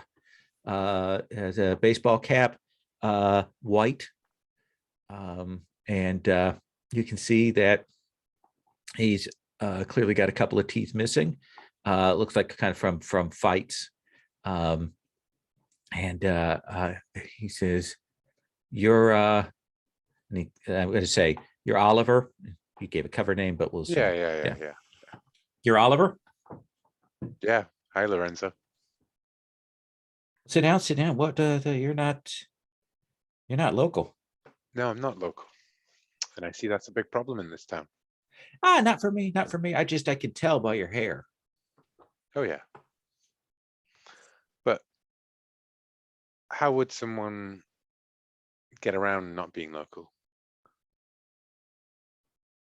To do what? Well, that'd be my business, wouldn't it? Well, but I need a range of activities for you to tell me what you would be needing for. What I'm if I more went of a to go to the person. grow house? That's hard. They put a lot of security up on that place. Mm. I mean, if you want to get in and just check it out, that's one thing. If you want to lift anything, that's a whole different ball of wax. If I want to get in, you could help. Yeah, I could get you in. Yeah. Tell me, Lorenzo, why do you stay here?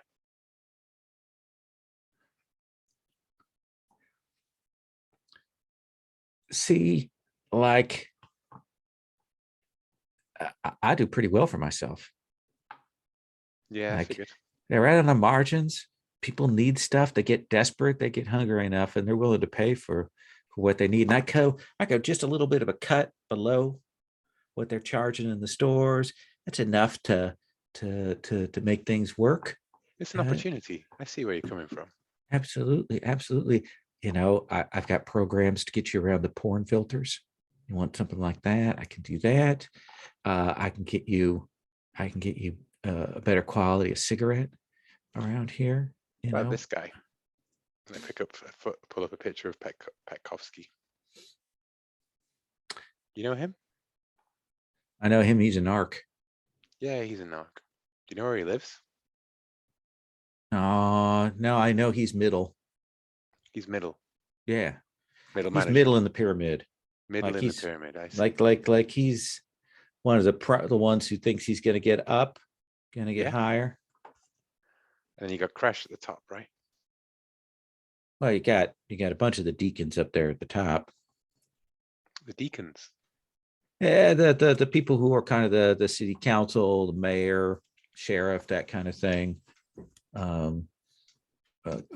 Yeah, but Crash's band does well. Apparently, it makes good money. Where? I don't know. I don't know how the music business works. Yeah, they play a lot of concerts here. They do concerts from time to time. Yeah. Yeah. Yeah. A lot of money in that. I mean, I don't know. Yeah, yeah. Don't worry. I won't ask you about businesses tonight. You're in a different business. Than the Yeah, music yeah. business. Yeah. So the middle. Would they live out on the ridge? They're at the bottom of the ridge. Yeah. They're at the bottom of the ridge, right? And you can get me into the grow house. You can get me up there. Yeah. What's this about the mounds? The what? Yeah, don't worry about it. So,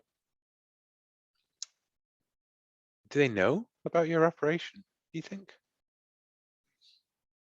I try to keep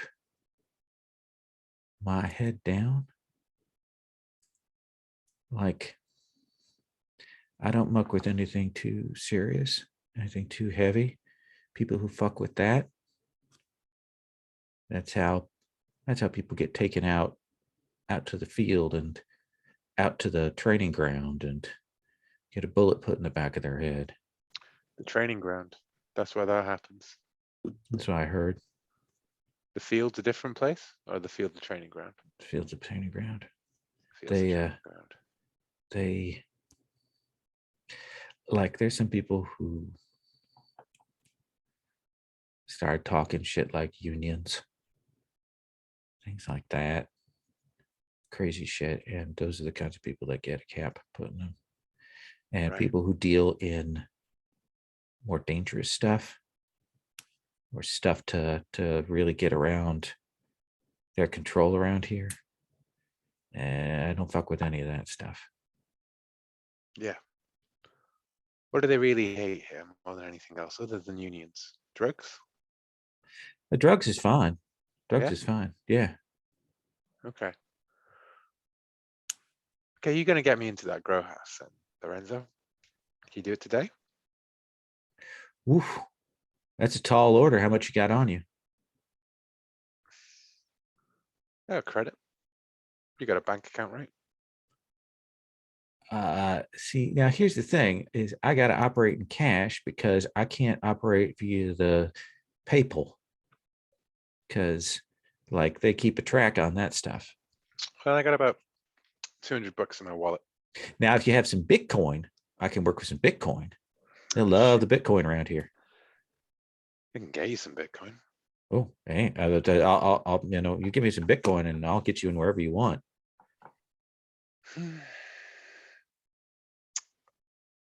Okay, let's get you some Bitcoin then. Rubs his hands together. Let me make a couple calls and I'll get you. Yeah, it kind of looks at you. Yeah, I know a chick that can pass for you, and who works there. I bet I can get her to skip a day. You go in her place. Sounds good. Okay. I will spend my last 2 points of network to create the hacker contact chapstick. Okay. And yeah, I will assume by this point that Susan has set up so that you have some clean contacts.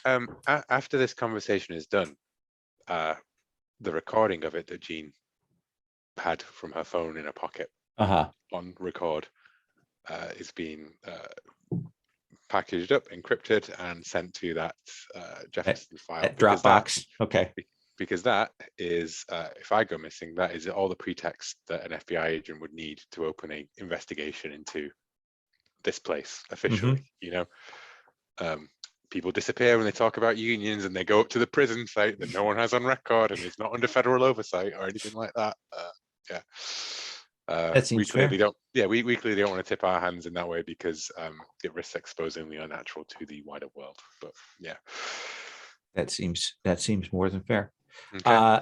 So yeah, he will start making some calls and lining up a woman to come over to hand off her ID for you temporarily Mhm. and to walk you through the procedures so you know what you're doing when you go in and that kind of thing. Mhm. Uh, In terms of my network, should I spend those 2 points now to? no, I think getting a little bit of Bitcoin enough to this guy's he's greedy, but he's small stakes greedy here Oh because yeah. people are fighting over scraps here. Yeah. So any like even fragment of a Bitcoin kind of thing is, or suggestion of it, it gets little dollar signs in his eyes. You know, as we're going, I go like, I could get you an ape or NFT. Ooh, I'm hearing about that. Yeah. Don't you worry. I got it. Guys, it's 2016. There was no NFTs at that time. Or 2017? 2018. 18 is by now. Okay. So no NFTs quite yet, but the proto stuff, it's probably Dogecoin that he really wants. Probably. Let's take 5 for our second break, and then let's come back to Susan. What I'd like to do, since we've got about an hour left, I'd like to do some more kind of setup work, get some more things on the ground, and we might stop a little early just so we can bring back Jim next time. We're not going to like get to any decisive moment. We'll kind of have this sound good, but let's take a quick 5 and we'll come back.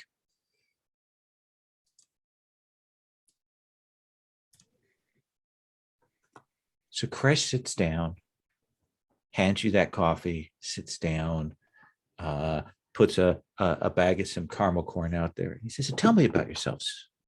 What, Susan? What is the code name that you are using? Like, what's your cover identity? We haven't established what Evan's like fake last name is, but what are you calling yourself? Excuse me? Like, what is your cover name? As in the podcaster? When Krish is talking to you, what name are you going by that he knows you by? Oh, excuse me. No, absolutely. Cover name is, I mean, Marcus Evans. What is your cover name? Because I'm your wife. I will be Susan. Yeah, Marcus last name. I think I've just talked about Susan. No, I mean, we all use cover names. I know. Outside. I just don't have the wit to come up with another name. Okay. On the cuff. Sarah. Sarah. Michael and Sarah. There you go. Yeah. Susan Sarah. Okay. So Sarah, tell me about yourself. Well, I love the country. I love nature. I love being outside. I see myself as a very creative person. I am Marcus' better half, obviously. So if he comes home, I want to create like the perfect home. What about you, Mr. Crash? For me, I'm just a musician. I'm just a folk rock musician, salt of the earth kind of fella. Love folk rock. That's my kind of music. I did a couple of field recordings with, blues, and the American songbook is really where I'm at. But the alternative side of it. Yeah, I will say there's a lot of good old stuff, old folk music up in these Appalachians, things people haven't heard for years. That we go up and we dig up those songs and we rework them and bring them out for everybody to hear. You do such great work. So you've heard us. Well, I heard when Marcus mentioned you. Obviously, I had to look you up on Spotify, and I was blown away. There's a lot of creative energy. Like it's raw, but it's also subtle. I appreciate that. Susan, what is it you want to try and get out of this conversation? What's your goal here? I really want to have him take me on a field trip through nature. What does he know about the area? What is he interested in? Do you have any like outdoor knowledge or anything to allow you to kind of get a read on what he's saying? I've probably not. Let's see. I mean, I'm a nerd. You haven't defined the science. That is true. what could the science be? Biology. Ge- Botany, something like that, or even something like agronomy or forestry or something. Let's go with geology, maybe. I can see that coming up. He definitely knows rocks and stones and things like that. On talking about like trees and local fauna and flora and stuff, you know, he talks about stuff, but like it clearly doesn't have as deep a knowledge. Mhm. And so I'm trying to steer the conversation towards, like when he said, there's music that hasn't been heard in years. Susan will say, yeah, I'm really, you know, America has such a long history, even long before the first settlers came. I'm also interested in that part of American history. He says, yeah, there's a whole set of musical scales that they're working on recovering from the time before. Things are lost, that kind of thing. Been working with that. They're hard to like enunciate, but I've been working on that. Hard to sing. You want to hear some of that? Oh, most definitely. That sounds fascinating. Can I have you make a will check as he opens his mouth? How do you do a will check? I spend points. Yep. I spent 2 points. And D6 modifier is 2. Let's go. This is It's a pretty good roll. 6. And he opens his mouth and he sings a little. And like it clearly, like the sound clearly stays around you, doesn't carry past, and it's disconcerting. And you see him kind of lean back. And there's just a second when the slant of light catches from the fluorescence when he's leaning back and he's singing, that you see there's something moving inside his mouth, the top of his palate. And for a second, you swear that there's a little mouth on the top of the roof of his mouth singing. Fuck. Now, could I have you make a stability check? Yes, please. Difficulty is 3. My stability is not good. Oh, well, I put a point in it. So here's the thing: is you can just gamble, spend 1 point, and hope you get a 3 or better.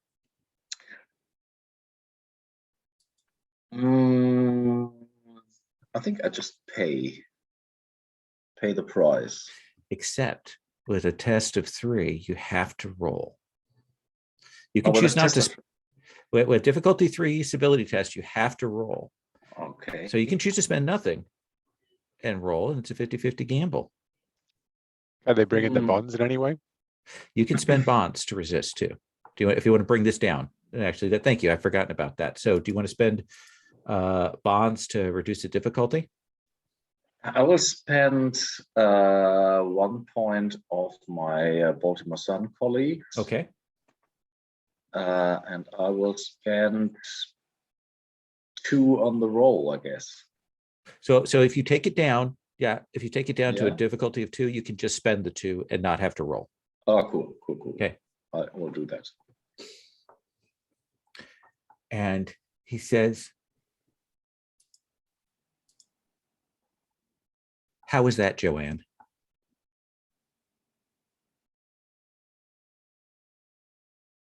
Joanne? Oh, sorry. Your name is Sarah. That's right. Marcus. The only thing, Doctor, about moving here is that I really enjoy trauma surgery.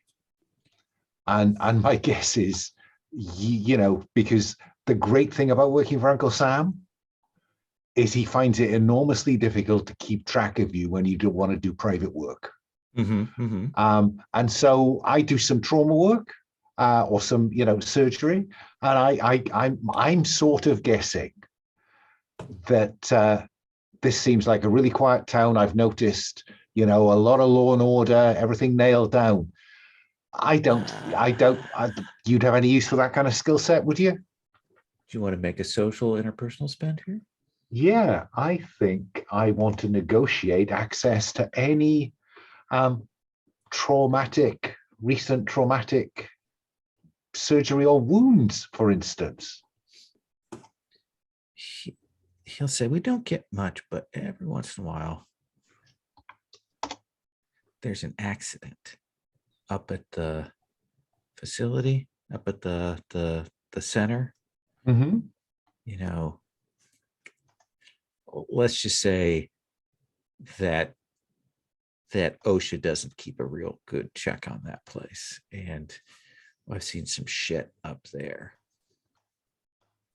Right. It's we get called up there every once in a while when something's gone wrong on the line, person's gotten their hand caught and stuff, that kind of thing. Traumatic accident. Because I have to say, I was kind of thinking of gunshots. He says, "Well, there's not that much, that kind of stuff is down at the hospital, like down in town.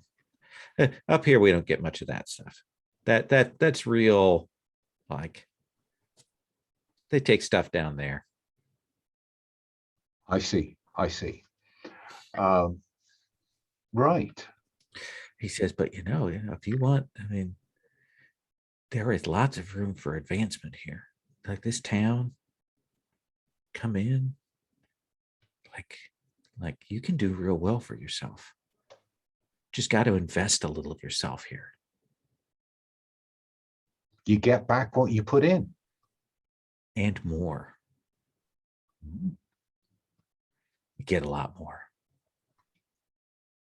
Wow.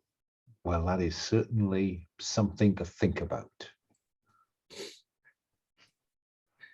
And he says, because the place I used to work, well, you know how it is. You get stressed, you're a doctor, and sometimes you keep yourself going, and sometimes you get caught, but here, a little more lax, a little more understanding of the kinds of things that you need to do to keep yourself sane.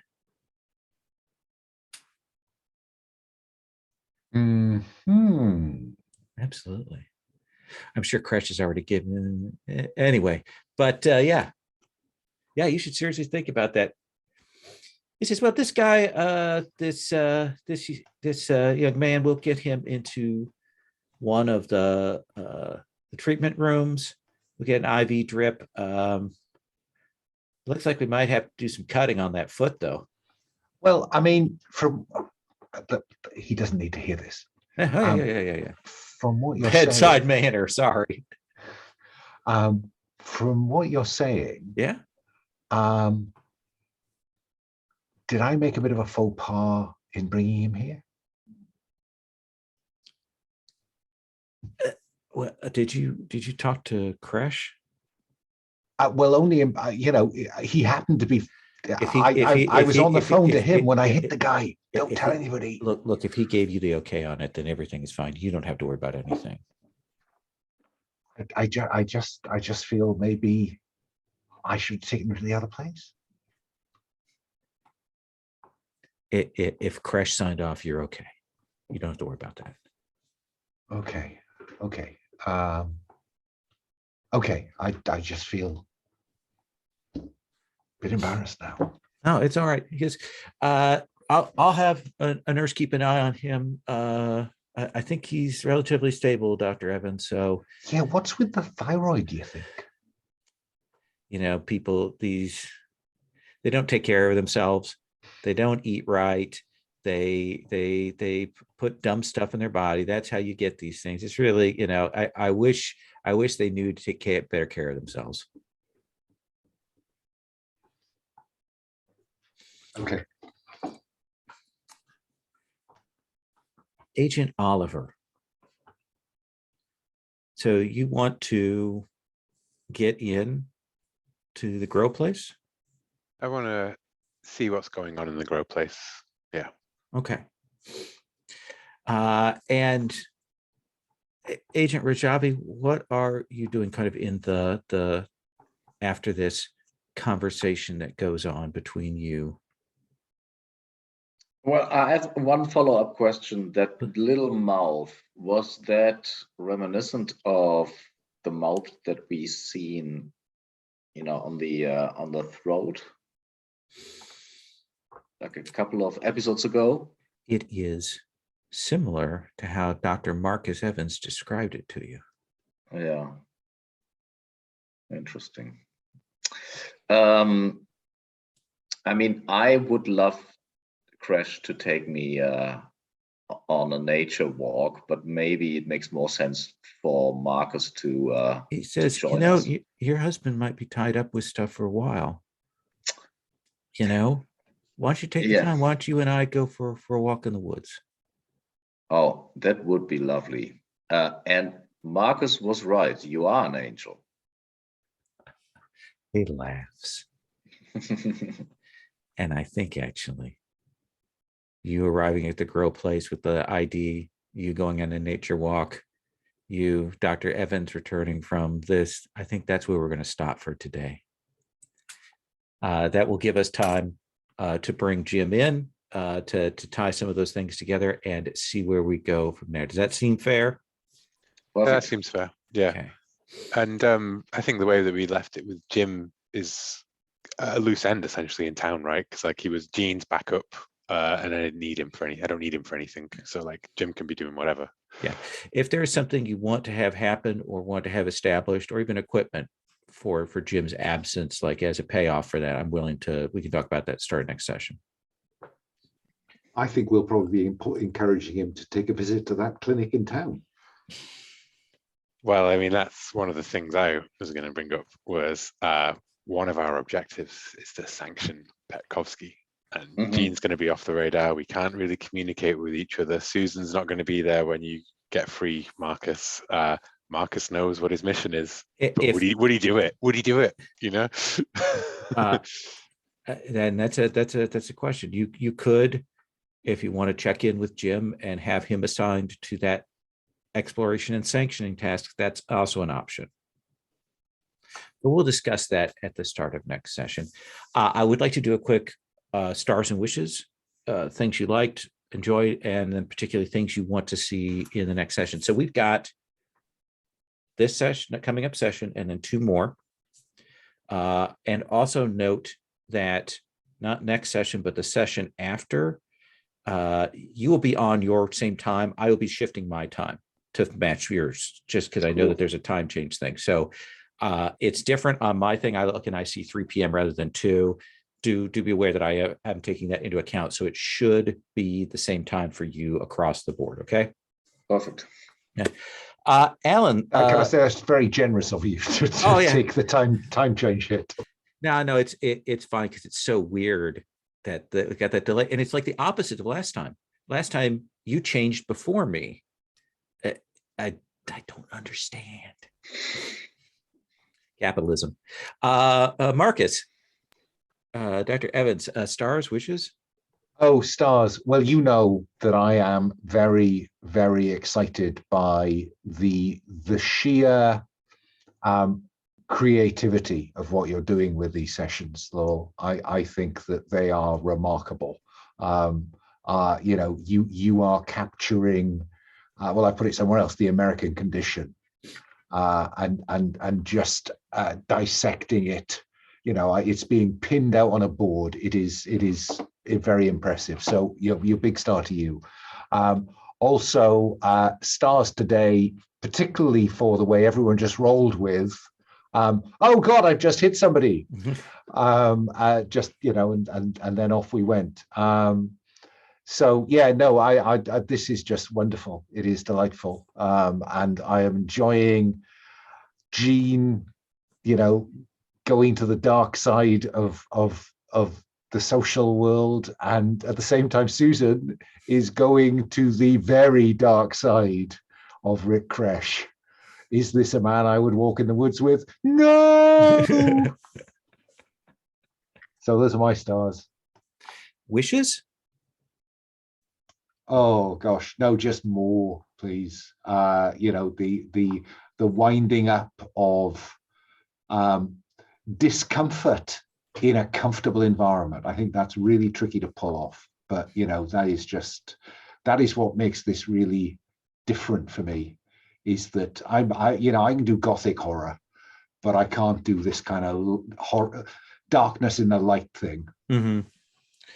I'll mention another resource that has been really I would say inspirational for this is if you have a chance to read the I Hunt book, it's really good, and it's a really interesting perspective that we don't usually get. And I would admit that a good deal of the imagery and thoughts and approaches to things comes out of the back matter of that game. Agent Oliver. Sorry, my brain's just been occupied by remembering what I read of iHunt and agreeing with you, and then thinking, I wish I enjoyed like the rest of that game more, a bit more. But like, yeah, but the mundane stuff, I think it has a brilliant lens for. Anyways, my stars are on those lines. It's quite daunting to be secret agents with no sanction in a town that is, this isolated, but it is great that we are so fucked. Like I know that it's like it can seem frustrating to not have the options on the table, or to have to start thinking about things like we can't just have our phones on because they have access to the thing. But like it is interesting, you know what I mean? Like it's not frustrating, it's an interesting frustration. It's daunting, it's a challenge, and it's also really plays in with the themes of it all. I love that. I'm glad that the other agents are getting straight up, and we're all getting isolated with each other. For in different sorts of horrible situations, which I like very much. I also thought we got to see more of Susan's like techie skills here in an interesting way. Like because I often find that people turn to computers as like a fit solves everything solution for many things, and I'm like maybe a little bit too close to computers to really like be all that comfortable with it. But in this case, it all really fit the fiction and the reality really well. My wishes would be I would like to see the fight, flight, or freeze mechanic come up. Just because I think that leads to very interesting developments in the normal Delta Green game. Like you have the sort of what's the sensible thing to do, and then you lose your sanity and you end up having to choose one of these three very extreme options, and it changes things massively. Certainly you and Susan will start pushing towards that for you. Yes, yeah. But I'd love to see with Dr. Evans as well, to be perfectly honest with you. What happens when Dr. Evans is faced with those three choices? Petkovsky, I really need to solve that dangling thread of Petkovsky. I'm interested in how that will go. For the rest of the series, like because we're coming to an end, I would just love to play these characters until they go. Like one way or the other. I'm having a great time. I don't know what I want because I don't want to form anything because I would never have guessed where some of these things gone, and I really have enjoyed it, you know. But like that for me, that you know, the manhunt across like Kansas City for various copies of a single person who are all out to kill each other with a bombing thing and different stuff, that was like pure thriller kind of like cinematics, like great thing. And you know, like I don't know how much time left to set up a different thing that, you know, not of that kind, but we've gone through so much and now we're in this quiet sort of creeping horror that I don't know. I have a feeling this is probably not going to end with a manhunt through a town and the bomb explosives somewhere, unless we're the ones setting the bombs. Like, you know, We'll definitely see. There certainly is a yeah, possibility of a flamethrower, I assume, still on the table. yeah. I feel we are very much the cult on the run here, rather than the hunters.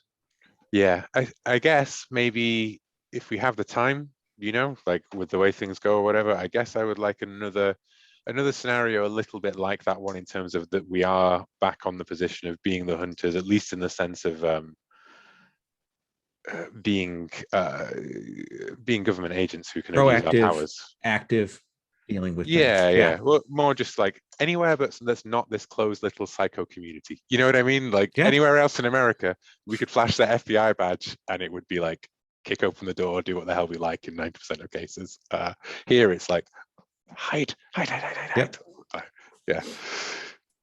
Awesome. Susan.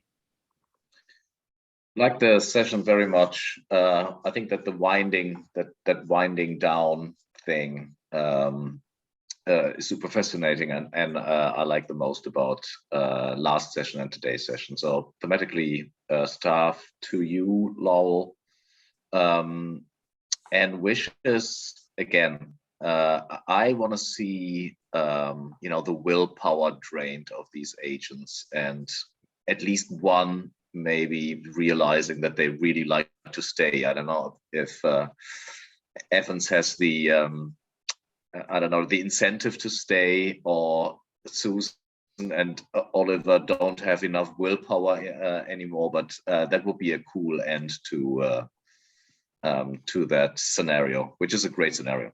And unlike Will, I really like that the feeling of not being able to flash the badge, like the pressure is very much on.